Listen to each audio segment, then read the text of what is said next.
Lamp oil, a valuable resource for our ancestors, obtained at great risk from whales in the sea.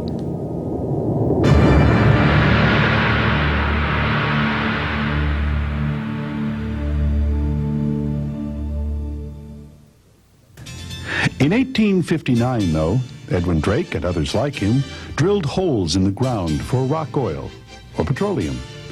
They scattered wooden contraptions, the drilling rigs of the times, in and along Oil Creek in Pennsylvania.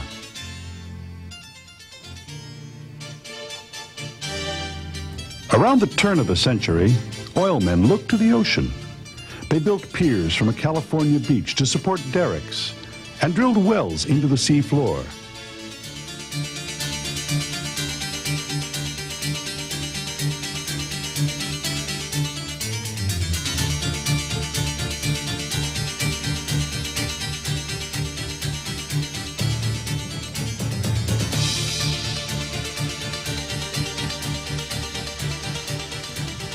Today, we continue to look in the oceans for oil and gas. You may still spot a drilling unit, a little more modern, of course, from the beach.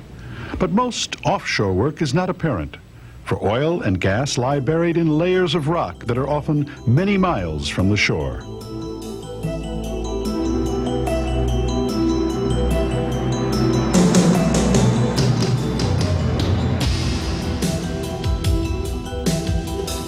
Where in our vast oceans has nature deposited oil and gas? How do we know where to drill under all this water? Exploring the oceans is the first phase of offshore operations. To narrow the search, offshore oil explorers lower sensitive sonic or seismic equipment into the sea. The boat tows an underwater sound generator that produces a low-frequency sound but does not endanger sea life. The sound penetrates the many layers of rock. Each layer bounces the sound back up to an array of sensing devices, hydrophones being towed by the boat. Recording equipment preserves the reflected signals and the data they carry. In a shore-based lab, exploration specialists using computers and other sophisticated equipment and techniques process the data. They generate printouts called seismic sections. These are like a cross-section of the area under study. A seismic section indicates geologic structures, like this salt dome. They may contain oil and gas. A fault, where rock layers have cracked and moved, may also trap oil and gas.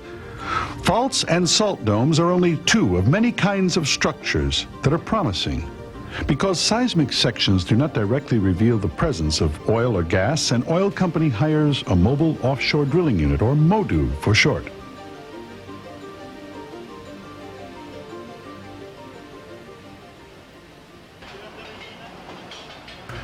Drilling a well is the only sure way to confirm the existence of oil or gas. Basically, three kinds of MODUs are available for drilling exploration or wildcat wells. Semi-submersibles, and drill ships which float, and jackups which firmly contact the seafloor.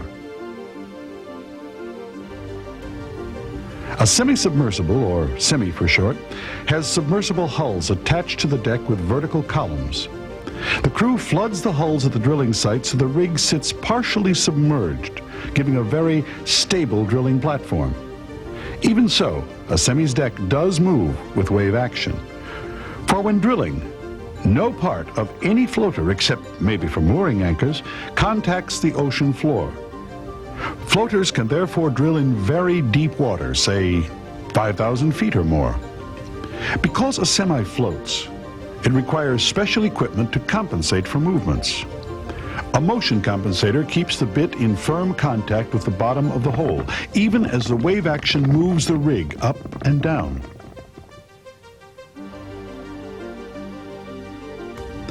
Another floater, a drill ship, is sometimes used in remote areas because it can carry large quantities of supplies. It can't operate in extreme weather, though, because strong winds and waves buffet the hull with great force.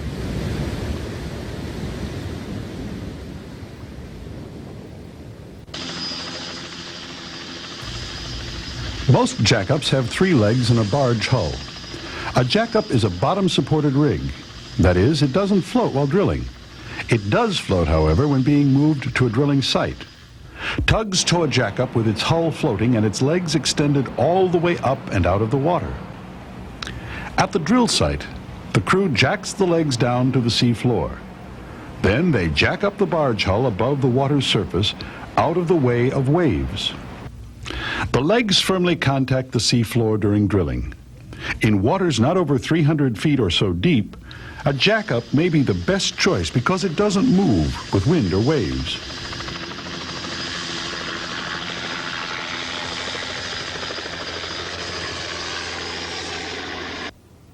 The legs on the biggest jackups can tower more than 350 feet high, higher than a 30-story building. A deck can cover 50 square yards, half the size of a football field. Total cost, several $million.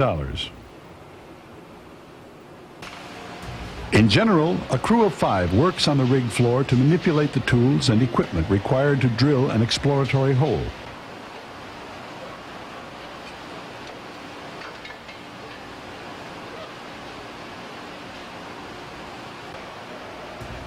Two drilling crews are on board at the same time.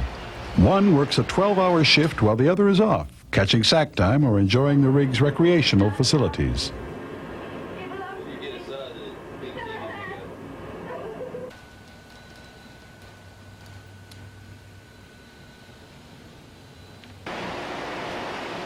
With 2 crews, one working and the other off, drilling goes on 24 hours a day, 7 days a week.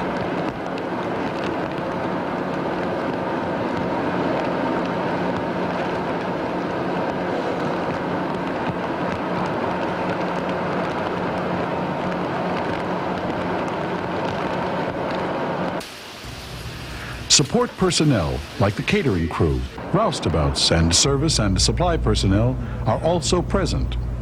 50 or more people may be on board at any one time.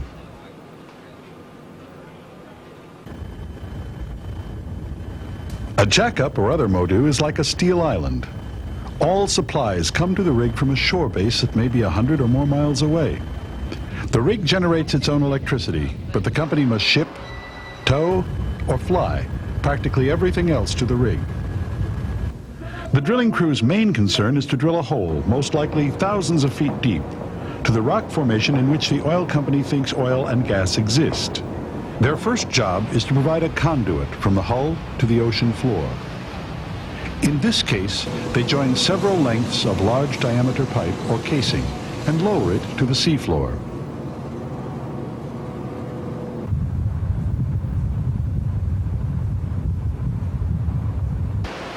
As drilling begins, the crew makes up a drilling bit.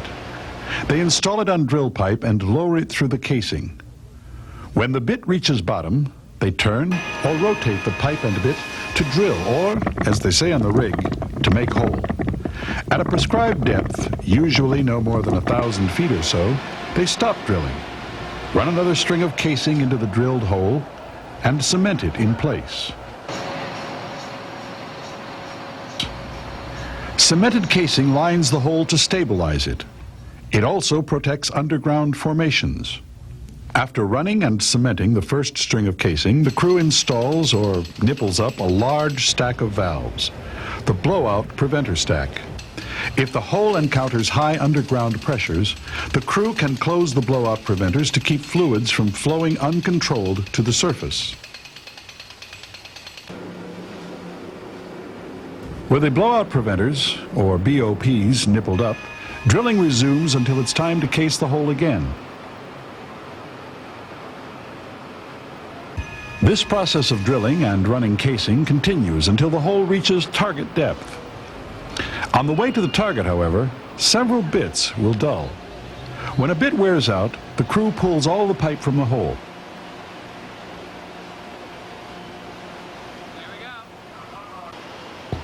Removes the old bit,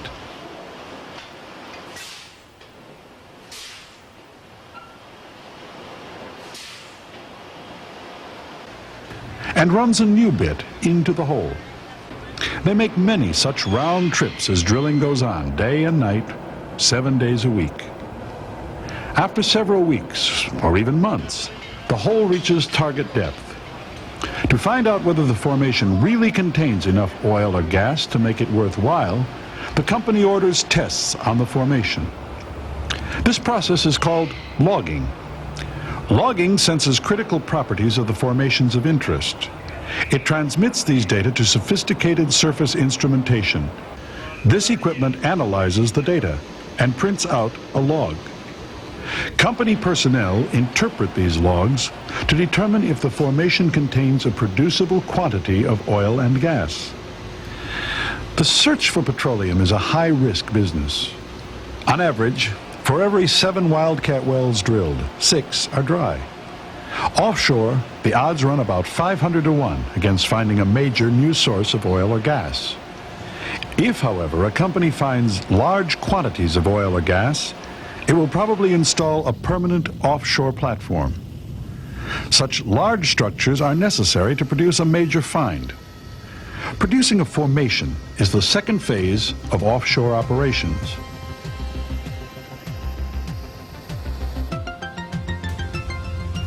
An offshore platform is large. Its deck can cover thousands of square feet, but it shrinks when you realize that an oil and gas reservoir may cover dozens or hundreds of acres.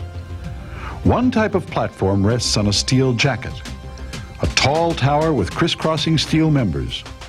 A jacket is pinned to the sea floor with pilings, much as the foundation of a tall building is pinned to bedrock. In deep water, 2,000 feet or more, where constructing a steel jacket to such depths is impractical, companies must rely on highly sophisticated structures, such as a tension leg platform. Compliant steel tubes anchor the platform to the ocean bottom. The compliant tubes move with waves and currents, while the platform itself floats like a semi-submersible drilling rig.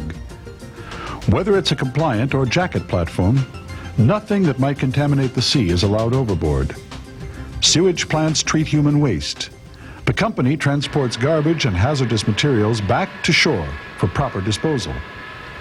Meanwhile, the drilling crew sinks several directional or horizontal wells that fan out to drain all parts of the reservoir. They may drill 20 or more to tap the reservoir's oil and gas efficiently. Development drilling can go on for years. To complete each well, the crew lowers steel production casing into the hole and cements it in place. Then they perforate the casing and cement so that formation fluids flow into the well bore and to the surface. At first, enough pressure usually exists in the reservoir to lift the fluids. Over time, however, natural pressures may need a boost through artificial lift or enhanced recovery. One such method uses compressors to inject gas into the well bore. This augments the natural pressure and helps lift the fluids. The oil and gas that come to the surface also contain sediment and water that must be removed so that they don't damage the equipment or take up valuable space in the pipeline. It takes a lot of equipment to separate and treat formation fluids. The fluids are first routed through a series of separation and treatment vessels. The primary vessel in this process is the separator, in which gas rises to the top and exits, and water falls out of the oil and exits. The oil that leaves the separator, however, may contain entrained or emulsified water, water that can't easily fall out of the oil. Emulsion treaters remove all but minute amounts of entrained water with heat, chemicals, or electricity. Natural gas that comes to the surface must, like oil, be virtually water-free before the producer can ship it. Glycol dehydrators remove water from gas. Wet gas bubbles up through trays of glycol, a chemical that removes water from gas. Dry gas exits at top, while wet glycol exits at bottom. Since most platforms produce from several wells, the company installs a battery of separators, treaters, and dehydrators to prepare the oil and gas for shipment.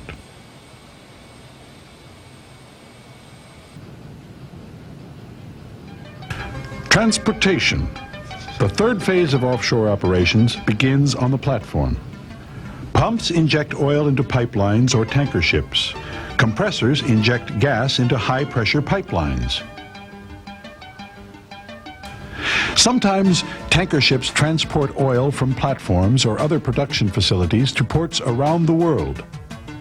In the Gulf of Mexico, however, pipelines usually transport oil and gas. A huge barge, a lay barge, carries personnel, pipe, and equipment to construct offshore pipelines. The pipeline construction crew welds the pipe together and reels it off the barge's stern. In shallow waters, they lay the pipe into a trench they jet into the sea floor. The oil and gas travel through the pipelines to a refinery or plant on shore. Special equipment processes the crude oil and raw gas into many useful products, from gasoline to fuel oil, from fertilizers to insecticides, from liquefied petroleum gas to natural gas for our homes. Like our forebears then, whose oil came from whales in the sea, we too look to the seas for energy, for it is here, offshore in the depths of the oceans, that we will find much of our oil and gas for the future.